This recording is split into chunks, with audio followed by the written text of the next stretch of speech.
Hi guys, the topic for this video is, as a starter, have a go at these 4 questions by following the instruction in yellow. So have a go, pause the video, then press play when you're ready to carry on. Okay, let's just quickly go through this. So question 1 says add 4 to both sides. So 4x plus 5 is equal to 12. Adding 4 to both sides. Well, if I add 4 to the left-hand side, it gives me 4x plus 9. And to the right-hand side, it gives me 12 plus 4, which is 16. Question 2, it says add 3y to both sides. Well, 8 plus 3y just gives me 8 plus 3y, okay, because you can't add them together, okay, they're not like terms, so uh, you write it as that. Then you do 7y plus the 3y, that gives you 10y plus 6, okay. Question 3 now, all you have to do is just subtract 2 from both sides. You're left with 8p because 2 minus 2 is 0, and 10 minus 2 is going to be equal to 8, okay. So divide by 4 on both sides. What do we have here? If we divide by 4 on both sides, we have r is equal to 2r plus 3. So be careful when you're dividing by 4 on both sides. If you have two terms on the right hand side like 8r plus 12, make sure you divide both of them by 4, okay, on the right side. What we're going to be actually learning today is changing the subject. The topic will, it's also called rearranging the equation. I'm going to show you why using a few examples. This is a very useful skill which you need to be able to use in different topics throughout mathematics in your GCSEs and in A level in the future if you uh, plan to do so. Okay, it involves formula which have more than one variable. Okay, so let's look at this one for example. In this formula or in this equation, it says y is equal to 2x. Okay, so my y is known as the subject. There are two variables, so more than one variable. And my y is called the subject, okay, of the formula.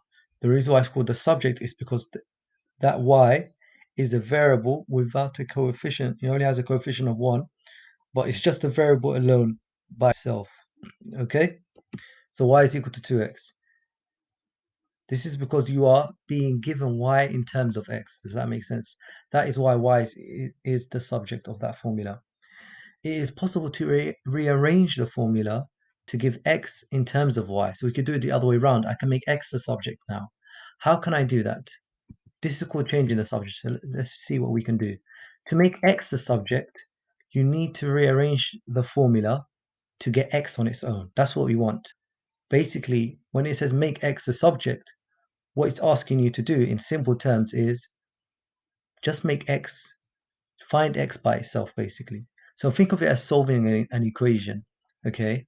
But in this case here, we're solving an equation or making x the subject.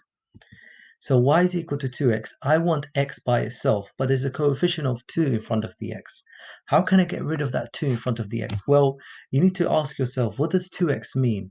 2x means 2 times x. So to get rid of that multiplying by 2, I need to use the inverse operation. So I would have to divide by 2. I remember whatever you do on one side, you have to do to the other, okay? Because this is an equation. It always has to be balanced, the equation. So if you divide by 2 on the right-hand side, you're just going to get x.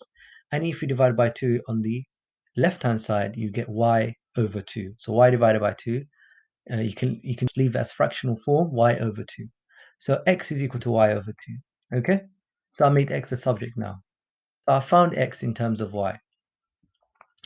And the thing to do is from this stage here is to write, just swap it around, right? X is equal to y over 2.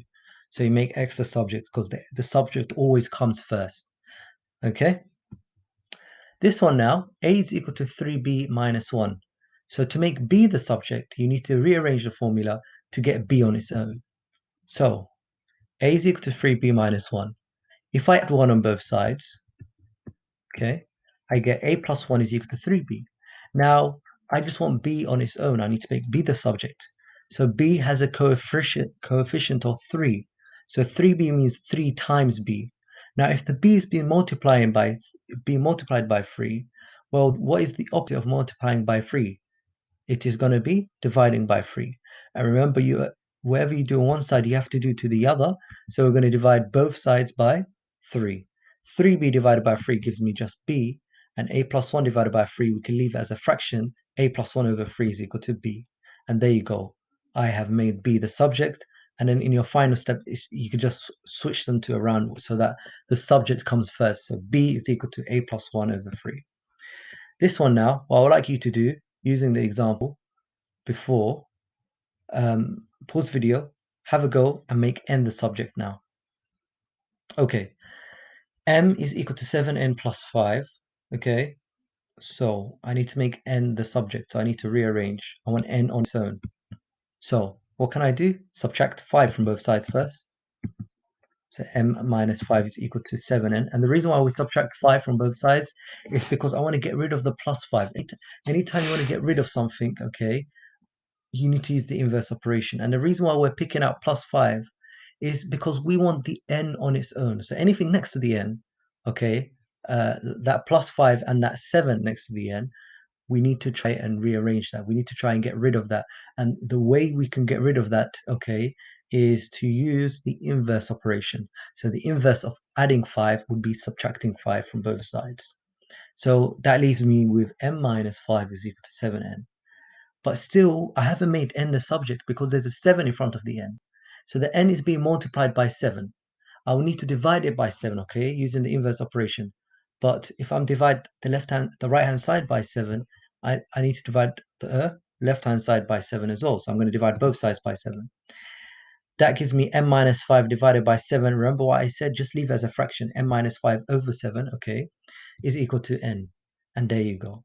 You've made n the subject, and then afterwards just swap them two around so that the n comes first. So n is equal to m minus 5 over 7. Okay? This one now. Please pause the video, have a go, then press play when you're ready to carry on. So s is equal to 3t plus 5u, make t the subject. So in this case here, we have three variables. Okay, let's just quickly go through this. What can I do? S is equal to 3t plus 5u. I can subtract 5u from both sides. That gives me s is equal to 5u is equal to 3t. And the reason why I do that is because I want that t on its own. Okay, so I get rid of the 5u first, subtract 5u from both sides. Then I want the t on its own. So how can I get rid of that 3? I will need to divide by 3 on both sides. S minus 5u divided by 3, I could just leave as a fraction. S minus 5u over 3 is equal to t, because 3t divided by 3 just gives me the t on its own. Okay? And that's how you change the subject or rearrange the formula, okay, when you have more than two variables. So in this case here, we have three variables, s, t, and u. Okay? What about making u the subject? What I would like you to do now is pause the video, have a go at making u the subject for this formula now. Okay? All right, let's just quickly go through this. Making u the subject. What I will do is I'm going to subtract the 3t from both sides first. Okay? So s is equal to s minus 3t is equal to 5u. Now that makes it much more easier, okay? I only have the 5u now. I can find out what u is on its own by get rid of that 5. How can I get rid of that 5? I divide by 5 on both sides. S minus 3t over 5 is equal to u. And there you go. You've made u the subject there. Okay? So, changing the subject. So we've got three formulas, all from one. So we've got S, we can make u the subject, and we can make t the subject. Okay? But this one here, how can I make c the subject? Well, you need to rearrange the formula to get c on its own. So what I need to do was, if I have brackets, if there are brackets involved, well, you know how to deal with brackets. You can first divide by 3 on both sides. A over 3 is equal to b plus c, and then subtract b from both sides. So a over 3 minus b is equal to c. That's the easier way of doing it. Or you can expand out the bracket as well, but that might be an extra step. But the easier approach would actually be, this would be the quicker way of doing it as well. Okay? What about this one here? A is equal to b over 3 plus 5. So making b the subject on its own, what can I do? I just want the b on its own. So b over 3. Now b is being divided by 3, and then you're adding 5. always remember it's much more easier to deal with the plus and the minus first, then deal with the multiplying and dividing afterwards. So I can get rid of that plus 5 first by subtracting 5 from both sides. That would give me a minus 5 is equal to b over 3. So b over 3, what does b over 3 mean? Okay, we need to understand what's going on here. What sort of operation is going on? B over 3 means B divided by 3, okay? So if the B is being divided by 3, I don't want it to be divided by 3. I just want the B on its own. So what's the opposite of dividing by 3?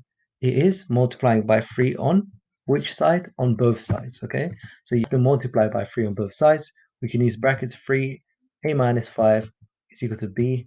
And then you can expand out the bracket to be fair. If you wrote 3A minus 15 is equal to B, that's also correct, okay? All right.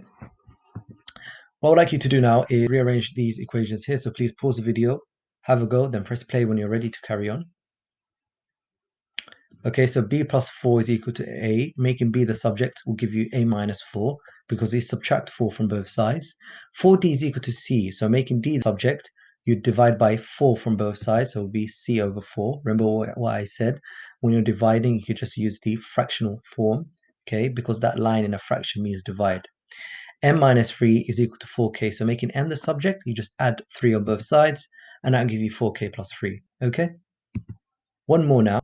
Making t the subject. So have a go. Okay, pause the video, have a go, then press play when you're ready to carry on.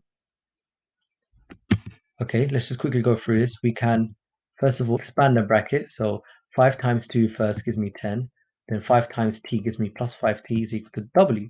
I need to make t the subject. So I can get rid of the plus 10 by subtracting 10 from both sides. Okay, so that'll give me 5t is equal to w minus 10. And then I need to make t the subject. So get rid of that 5 in front of the t by dividing by 5 from both sides. Okay, make sure you copy down these steps. So dividing by 5 from both sides will give me w minus 10, all of w minus 10 together, divided by 5, and there you go. I've made t the subject. Okay, that's one way of doing it. Another way of doing it is immediately dividing by 5 from both sides. So that'll give you 2 plus t is equal to w over 5. And making t the subject, well, the t is being added to 2, okay? So to get rid of plus 2, I need to use the inverse, subtract 2 from both sides, and that'll give you t is equal to w over 5 minus 2. So this is exactly the same answer as the previous one. It's absolutely correct. Okay, so either what we could have done is expand out the bracket or just divide the 5 from both sides to begin with. Okay, thank you so much for listening.